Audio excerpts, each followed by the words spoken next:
nome é Dani Araújo, para quem não me conhece. Eu sou expert em design de interiores, trabalho nessa área há 10 anos e tenho aí mais de 450 projetos assinados. É muito projeto, gente. É bastante informação.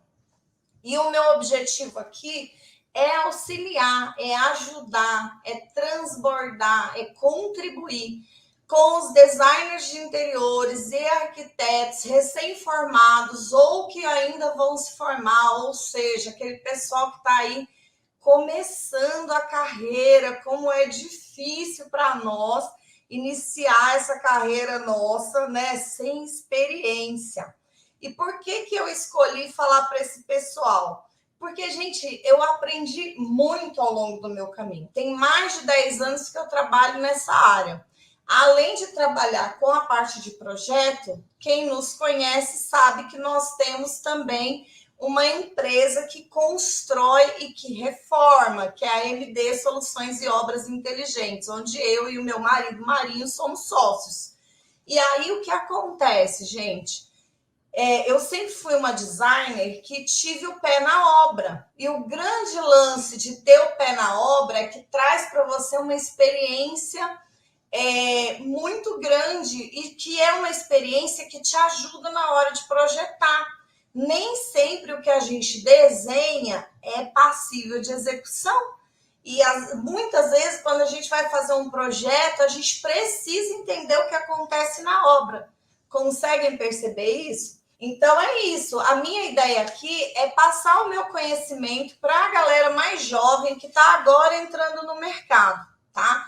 Por quê, pessoal? Porque para ser designer de interiores e para ser arquiteto, não adianta só a gente sair do curso técnico ou sair da faculdade, elaborar um projeto legal e sair, tá? Por quê? Porque a gente tem muita responsabilidade quando a gente fala de um projeto e uma responsabilidade que triplica quando a gente fala de uma obra, tá? Porque se a gente faz um projeto, o cliente pega o nosso projeto e na hora que ele vai executar dá erro, quem é o responsável? Quem fez o projeto.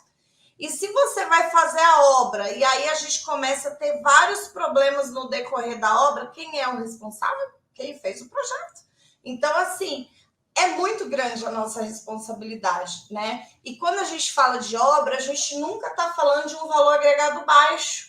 Então, os prejuízos são grandes, a dor de cabeça é enorme, o desgaste é muito, muito forte.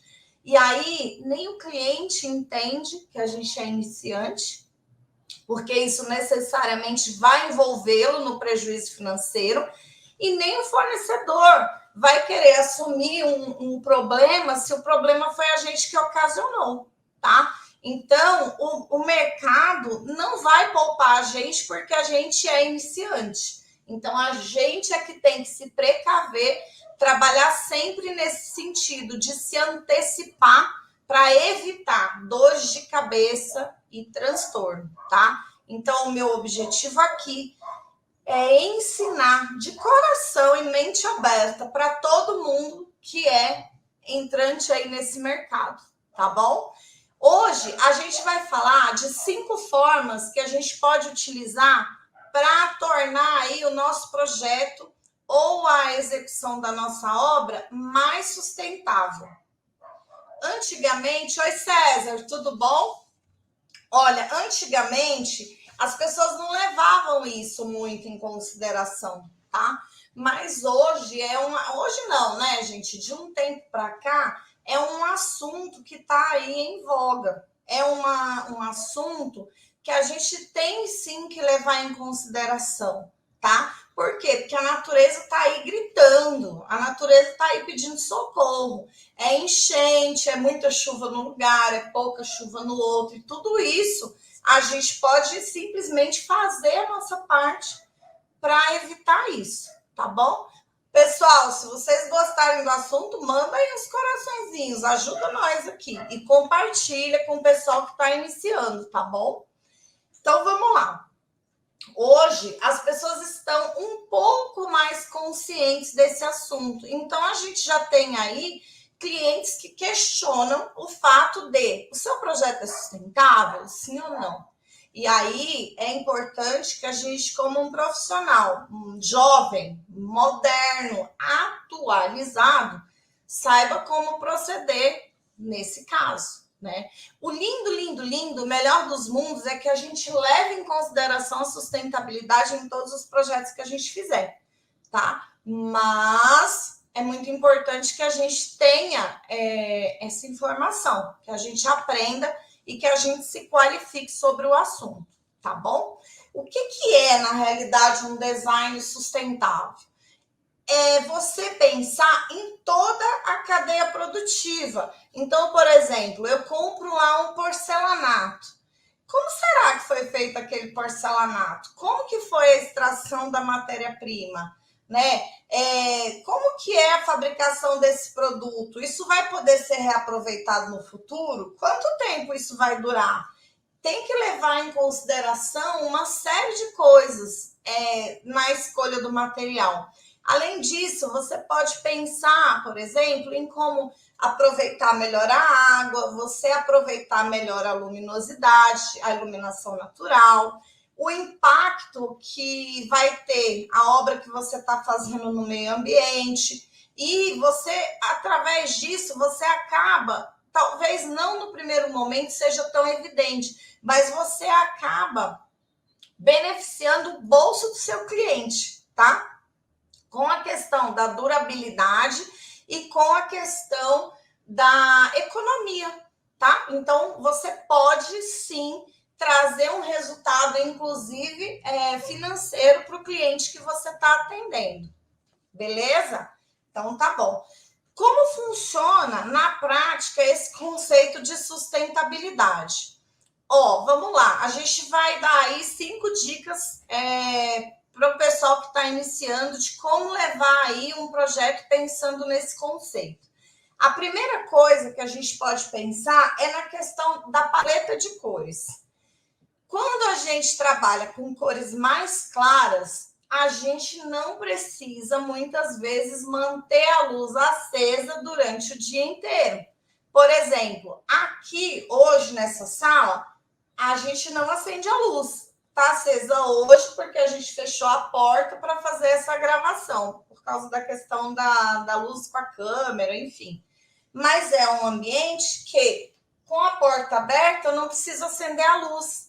Então, eu estou aproveitando a luminosidade natural. E por quê? Porque a cor é clara, então a luminosidade entra, incide sobre essa cor e acende o ambiente, tá? Uma outra coisa que funciona bem é você trabalhar aí com móveis que tenham uma superfície que possam favorecer a reflexão da luz.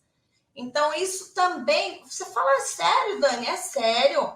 Muitas vezes a gente pode economizar energia de uma forma tão simples que a gente não tem essa percepção, tá? Uma outra coisa que vale muito a pena não, mas eu queria tanto um ambiente colorido. Beleza, trabalha com cores mais claras nas paredes, no teto, e aí deixa para pontuar a cor nos objetos, nos elementos. Muita gente acha, a respeito do meu trabalho, que eu trabalho com uma base muito neutra, né? E as pessoas falam, vários clientes questionam isso, o seu projeto é clean, mas tem esse motivo para ele ser clean, tá? Então, o que acontece? No geral, as pessoas não têm essa percepção, mas por que eu gosto da base clean? Porque a base clean te dá a possibilidade de manter menos a luz acesa, porque dentro de mim já existe esse conceito de sustentabilidade, percebe? Então, dá para a gente construir sem nem pensar e entrar no mérito da situação, tá? Isso acaba fazendo parte da nossa linguagem de trabalho. Uma outra questão, o minimalismo. Dani, como assim o minimalismo ele pode ajudar na sustentabilidade? Sim. Vocês já ouviram aquela fala que diz assim, menos é mais? Então, menos é mais. Essa aí é a essência do minimalismo. A gente pode aí estar economizando no sentido de ter menos peças e peças que de fato chamem atenção, pontos focais. Quando a gente compra menos, a gente produz menos lixo. Então, o design minimalista, ele tende a ajudar, é lógico, tá, gente? Que levando em consideração o princípio dos materiais e dos mobiliários que estão sendo adquiridos. Mas o minimalismo, ele tende a reforçar essa questão aí da sustentabilidade, favorecer. Terceira dica, né, para vocês que estão aí começando a construir projetos mais sustentáveis. Você pode levar em consideração os mobiliários, que foi o que eu acabei de falar dos mobiliários do minimalismo. Você tem que levar em consideração na hora que você for escolher a mobília. Você tem aí várias empresas que hoje são comprometidas com a sustentabilidade. Então, assim, na hora que você realmente tiver que adquirir um mobiliário, você pode optar por empresas que têm esse compromisso. Uma outra ação que você pode fazer, e eu sou muito fã dessa ação, é a gente aproveitar o que já é pré-existente. Por exemplo, eu tenho uma cômoda que está na minha família há um tempão. E aí eu posso aproveitar essa cômoda, tá? Eu posso, por exemplo, mandar restaurar, eu posso, por exemplo, fazer uma laca, eu posso, por exemplo, mandar fazer uma pintura diferente, umas flores modernas, enfim, eu tenho um monte de situações que me possibilitam aproveitar aquele mobiliário. Então, eu acho, gente, assim, a minha concepção, eu tenho certeza, tá? De que hoje essa mentalidade de vamos jogar tudo fora e vamos comprar tudo novo é uma mentalidade que está sendo substituída por uma mentalidade melhor de, gente, como é que eu posso fazer para aproveitar essa mobília que eu já tenho, sabe?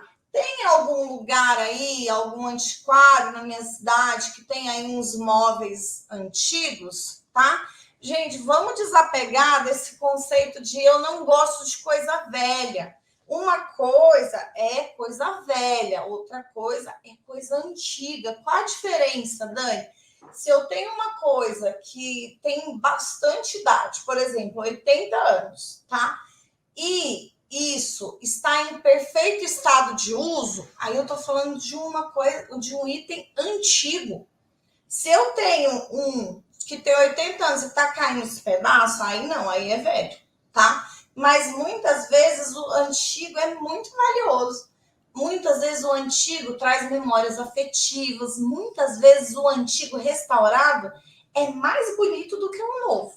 Então, vamos abrir a mente, né? Porque a gente pode trabalhar com coisas muito legais. Quarta dica, você pode pensar na hora de construir o seu projeto na eficiência energética. Que isso, Dani? Vamos lá. A primeira coisa, se a gente trabalhar com iluminação em LED, a gente já está falando de uma valorização do potencial energético. Por quê? Essas lâmpadas, elas consomem menos, tá? E elas não são lâmpadas que liberam muito calor no espaço. E aí, por conta de elas não serem tão quentes, a gente não precisa ficar com o ar-condicionado ligado tanto tempo. Percebe? Se eu trabalho com uma lâmpada incandescente, por exemplo, o ambiente fica mais quente e aí eu preciso do ar, porque senão fica insuportável, tá? Uma outra coisa, a gente pode ter vidro eletrocrômico, a gente pode ter persianas de materiais naturais que podem bloquear o calor. Então, a gente tem aí uma série de situações que podem nos ajudar a gente pensar nessa eficiência, né? Nessa questão da diminuição do calor. Então, se você junta, por exemplo, o ambiente é claro Eu não preciso manter a luz acesa o tempo inteiro. Quando eu preciso acender a luz é econômica, né? Ai, mas entra aí o calor do sol. A gente tem como trabalhar tudo isso para que a gente poupe, né, o nosso cliente de custos excessivos e que a gente possa também poupar o meio ambiente, tá bom? Uma outra coisa, economia de água. Economia de água é muito legal. Por exemplo, a gente está fazendo uma casa, construindo um projeto de uma casa em Campinas, que a gente está falando aí de redução de vazão, a gente está falando aí de aproveitar a água da chuva numa caixa d'água especial que vai servir aí para molhar o jardim, que vai servir para as caixas de descarga. Então, você tem várias possibilidades de aproveitar a água que cai da chuva, a água, por exemplo, que vem de um aquecedor, que até a água quente chegar na ponta lá na torneira ou no chuveiro, muitas vezes essa água é perdida, tá? Quando a gente fala de uma casa, a gente tem como guardar essa água e como aproveitar. E no apartamento, a gente tem equipamentos também para melhorar essa situação, tá bom? E a minha pergunta para vocês é: você tem dúvidas sobre a questão da sustentabilidade no design de interiores? Porque se você tem dúvida, eu estou aqui para te ajudar, para te auxiliar. Como saber se o meu fornecedor trabalha com materiais sustentáveis? Olha, a primeira coisa é perguntando, tá? E a segunda coisa é verificando os selos que essa empresa tem. A gente tem aí vários selos voltados para a questão da sustentabilidade e a gente pode pesquisar na internet o significado de cada um desses selos, tá? Mas a gente tem aí várias, empresa amiga da natureza, enfim, tem vários selos que apontam a regularidade dessa empresa junto à questão da sustentabilidade ou deste material. Por exemplo, quando eu falo de uma empresa que nem uma fábrica, né, que tem lojas de fábrica, aí a fábrica vai ter esse selo. Se eu estiver falando de uma loja que vende vários materiais, os materiais podem ter esses selos aí de sustentabilidade, tá bom? Deixa eu ver o que mais. Podem mandar, tá, pessoal? Mandem as dúvidas de vocês, que a ideia é que a gente responda. Qual dica você dá para economizar energia? A gente já falou um pouco disso aqui, né? Uma outra dica que é legal é você trabalhar com sensores, você automatizar. Automatizar também ajuda muito na economia de energia, tá? Muitas vezes acontece de a gente sai de casa e esquece lá a luz acesa. Então, eu estou na rua do meu celular, eu mando aquele comando, tá? Você pode ter equipamentos que privilegiem essa questão da economia de energia. Quando você vai comprar um equipamento, todos os equipamentos que têm conexão energética, você olha ali, eles têm um selo que falam do quanto eles consomem a energia elétrica. Então, ali a gente tem essa informação de maneira bem precisa, tá? Também escolhendo os equipamentos é uma forma de economia. Vamos lá, no chuveiro, como fazemos quando precisa esperar até aquecer a água com ele aberto? Essa pergunta aí é bem interessante. Quando a gente está falando de uma casa, a gente pode, por exemplo, ter uma espécie de reservatório que acomode essa água, né? Porque o que acontece na prática, gente? Só para vocês entenderem. Vamos dizer que o aquecedor está lá na área de serviço que fica no fundo da casa. E aí, lá no início, eu tenho um quarto com banheiro. Você concorda comigo que até a água chegar lá no chuveiro, a água quente que está saindo do aquecedor, ela vai fazer um percurso. E que toda a água fria que está antes disso, ela vai ser jogada fora, tá? Então, eu tenho duas situações. A primeira, coletar essa água fria, tá?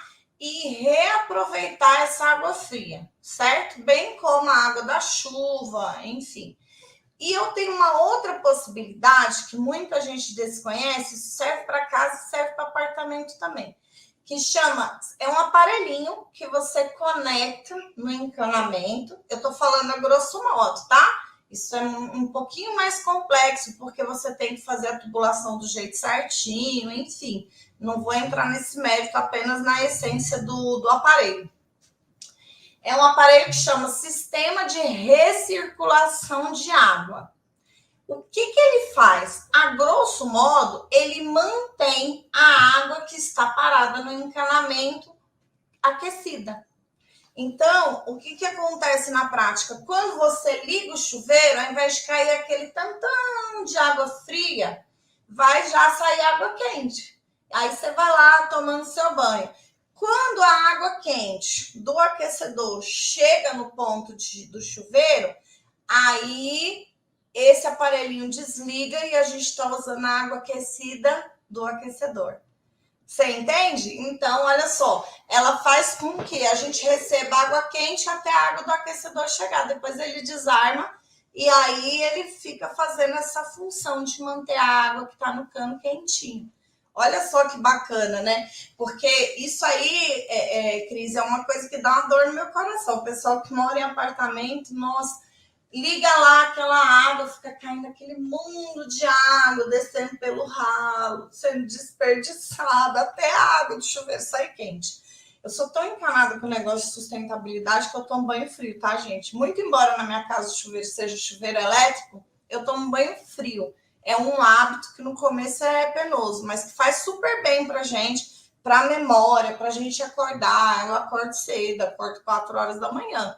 Então, é bom para tudo, bom para o cabelo, bom para a pele, economiza energia, mantém a gente em estado de alerta, é maravilhoso, tá bom?